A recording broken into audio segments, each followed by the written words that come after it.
Coming up today, staying out of the political upheavals at the National Assembly, President Park Geun-hye urges the government to ensure a multi-billion-dollar stimulus budget is passed and implemented as quickly as possible. Yoo Seong-min, the embattled floor leader of Korea's ruling party, will know his fate today as party members meet to decide whether he should stay or step down. Plus, Greece submits no new proposals to secure a deal with its international creditors ahead of a key meeting of eurozone leaders in Brussels. Stay tuned for these stories and more.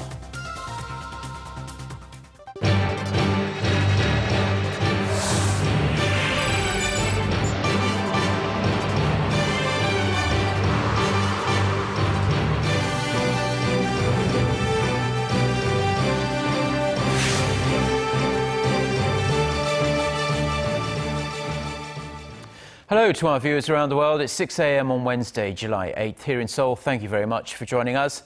I'm Mark Broome.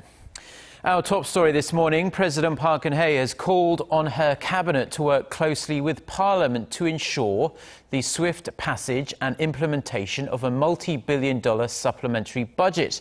The Korean economy has been shaken by the fallout of the MERS outbreak and one of the worst droughts in living memory. Yoo Seong-min starts us off. Keeping mum about politics since vetoing a bill to revise the National Assembly law nearly 2 weeks ago, President Park Geun-hye focused most of her attention at Tuesday's cabinet meeting on the local economy. Concerned about the economic impact of a severe drought and the MERS outbreak, the president stressed the need to include a recently pledged $10 billion supplementary budget in the government's $20 billion stimulus package. 추경이 조속한 시일 내에 통과할 수 있도록 관계부처 모두 국회 심의에 적극 협조하고 통과 즉시 바로 집행이 될 수 있도록 행정부 내부 준비에도 만전을 기하기를 바랍니다. She called for the necessary aid to reach businesses and industries hurt by the MERS outbreak at the right time and asked civil servants and the corporate sector to take their summer holidays in the country to revitalize the local tourism sector. President Park also called for a close examination of how the Greek debt crisis will affect the Korean economy. The president, who lobbed heavy criticism at ruling party floor leader Yoo Seong-min for engaging in politics for his own personal philosophy at the previous meeting, urged the cabinet this time to prioritize improving the people's livelihoods and the domestic economy. 국무위원들께서도 국민을 대신해서 각 부처를 잘 이끌어 주셔야 합니다. 여기에는 개인적인 행로가 있을 수 없을 것입니다. By not making any direct comment about the embattled floor leader, President Park has clearly stood by her position that his resignation is the only way to put an end to the political discord over the controversial law revisions. 최유선, Arirang News. The presidential office has accused the main opposition party of acting inappropriately after the party proposed a parliamentary law revision bill named after President Park Geun-hye. The bill is a previously scrapped revision to the National Assembly law that was co-signed by President Park back in 1998 and 1999 when she was a lawmaker. Her spokesperson pointed out on Tuesday that the president herself had not put forth the old revisions. He added that the recent revisions to the Assembly law, which the president vetoed, are fundamentally different anyway. The opposition party denied that, saying the old revisions would also have required that the presidential office accept Parliament's request to change ordinances. Staying with political news, the fate of the embattled floor leader of Korea's ruling party will be decided one way or the other this morning at a general meeting of party members. Yoo Seong-min, who will not attend the meeting, told reporters on Tuesday that he will accept whatever decision is made. Park Ji-won reports. The ruling Saenuri Party's Supreme Council will convene a general meeting of its lawmakers on Wednesday to end its internal strife over the fate of its floor leader Yoo Seong-min. The Supreme Council said it will convene a general meeting with the goal of adopting a resolution to urge the floor leader to resign for the future of the party and the success of the Park Geun-hye administration. Second-term lawmaker Kim Tae-ho, who is one of 5 Supreme Council members, further explained. I think Supreme Council members share an understanding that a quick resolution is beneficial for both the public and the party. Yoo said on Tuesday that he would accept the will of his fellow lawmakers. The Supreme Council asked for a general meeting to be convened at 9 a.m. on Wednesday, and I accepted the request. I also accept the outcome of the meeting. That's it. The Supreme Council's pressure on Yoo comes after an internal deadline set by lawmakers loyal to President Park, which was this Monday. Yoo has been facing growing pressure from within the party to step down ever since President Park criticized him for his role in the initial passage late last month of a bill she vetoed. Still, a sizable number of his fellow conservative lawmakers support him. A local media outlet surveyed the allegiances of all Saenuri Party lawmakers, and it showed those loyal to President Park account for roughly 22%, while those who are not part of the pro-Park faction account for an estimated 34%. The rest of the party's members, or roughly 44%, are neutral. Due to the relatively smaller percentage of President Park loyalists inside the party, some analysts speculate that Yoo's resignation will only deepen the internal strife within the party. Park Ji-won, Arirang News. A special parliamentary committee for MERS countermeasures will hold its first hearing this Wednesday to probe the government on its heavily criticised response to the outbreak. Health Minister Moon Hyung-pyo and Vice Ministers from the Public Safety and Education Ministries are expected to be in attendance. The committee members will grill them about the country's failure to contain the spread of the virus in the early stages and also demand answers for the government's initial lax judgment and response. The special committee will also quiz Seoul Mayor Park Won-soon and Lee Jae-yong, chairman of Samsung Life Public Welfare Foundation, which oversees the Samsung Medical Center in southern Seoul. Now, that hospital has come under fire as nearly half of the country's MERS transmissions occurred there. On Friday, the committee will question officials from Pyeongtaek St. Mary's Hospital, where the first MERS case in Korea was confirmed. Officials from Samsung Medical Center will be on the hot seat next Tuesday. Japan has drawn criticism both inside and outside of the country after its ambiguous remarks on historical facts surrounding its wartime industrial facilities that recently won UNESCO World Heritage status. According to Japanese media on Tuesday, the ruling Liberal Democratic Party plans to interrogate Japan's foreign ministry on the exact account of the statements it made after winning the UNESCO listing. China has reacted negatively as well. Beijing's foreign ministry spokeswoman told a regular press briefing on Tuesday that Japan is playing a word game on a serious history issue, and she urged Tokyo to take a responsible attitude. Now, this all stems from comments made by Japanese Foreign Minister Fumio Kishida, who told reporters in Tokyo this week that its acknowledgement of, quote, forced to work at these sites did not mean that the labour was forced.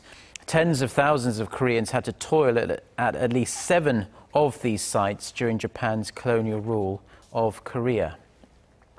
3 North Korean fishermen rescued in South Korean waters have expressed a will to defect to South Korea.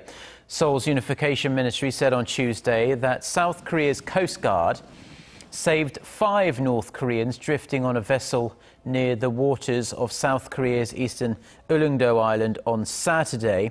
Now, the ministry says it will honour the will of the 3 fishermen, according to custom, and swiftly return the 2 others who asked to be repatriated through the truce village of Panmunjom.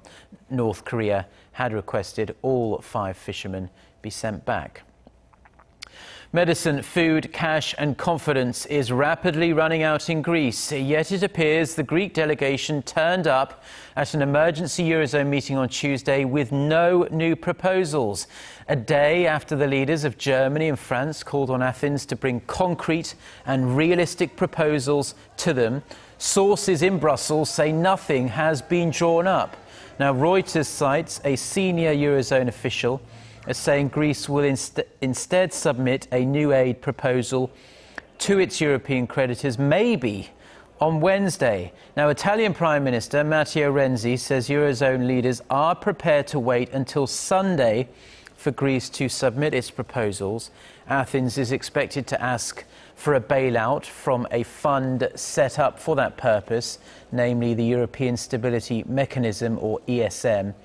Now, with Greek banks down to their last few days of cash and the European Central Bank turning the screw on their funding to Greece, Greek Prime Minister Alexis Tsipras will address the European Parliament on Wednesday morning local time.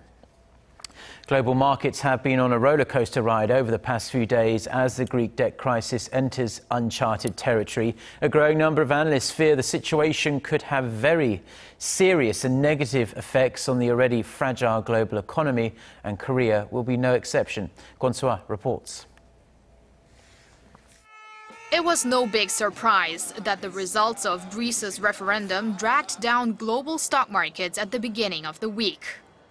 European countries were affected the most. There were moderate falls in the US and a plunge across much of Asia. Oil prices saw their biggest decline in 3 months, with US crude plummeting nearly 8%. In Korea, stocks took a blow on Monday after results of the Greek vote were finalized. But Tuesday started on a positive note, with analysts attributing the slight rebound to growing anticipation that Athens would re-engage in negotiations with its creditors. But both the benchmark Kospi and tech-heavy Kosdaq closed off even lower than on Monday, prompting caution against downplaying Greece's effects on the Korean economy.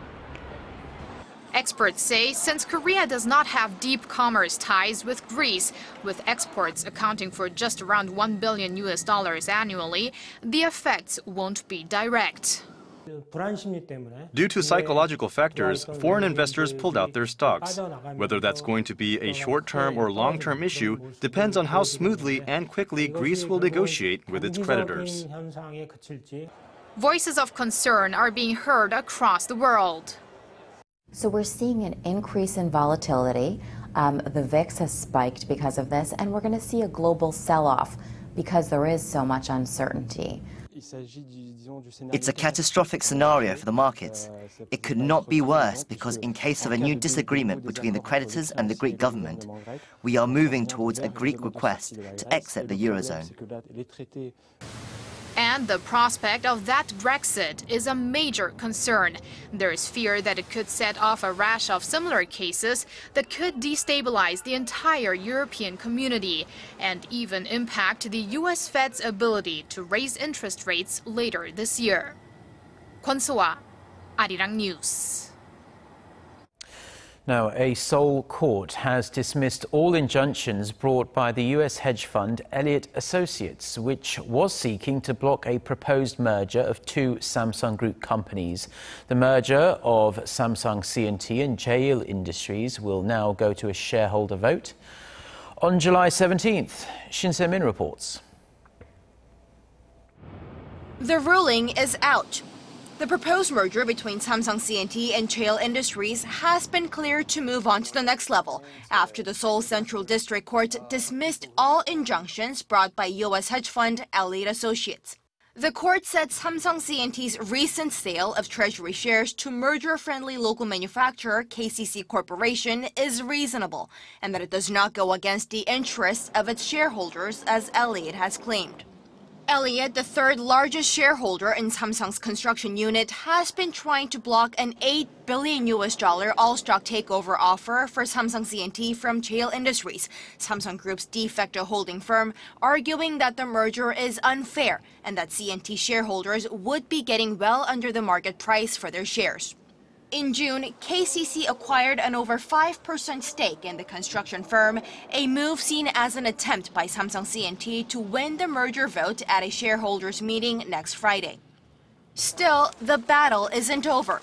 Following the ruling, Elliott said it will appeal the decision with the possibility that it could take it up to the international level. For now, Samsung C&T will go ahead with a scheduled shareholder vote on July 17th, where it will most likely win approval for the merger. Last week, a Seoul court rejected the first injunction, saying that the merger ratio of 0.35 Cheil shares for one share of Samsung C&T could not be seen as unjust, as it was calculated based on current share prices. The merger is seen as part of Samsung Group's plan for a generational transfer of power from hospitalized chairman Lee Geun-hye to heir apparent Lee Jae-yong, as the deal will allow the junior successor to tighten his control over Samsung Electronics through his current shares in Cheil Industries. Shin Se-min, Arirang News.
Well, those are stories we have for you at this hour. Stay tuned for Business Daily. That's coming up at 8 a.m. Korea time. We'll be back with our next newscast at noon. Until then, goodbye.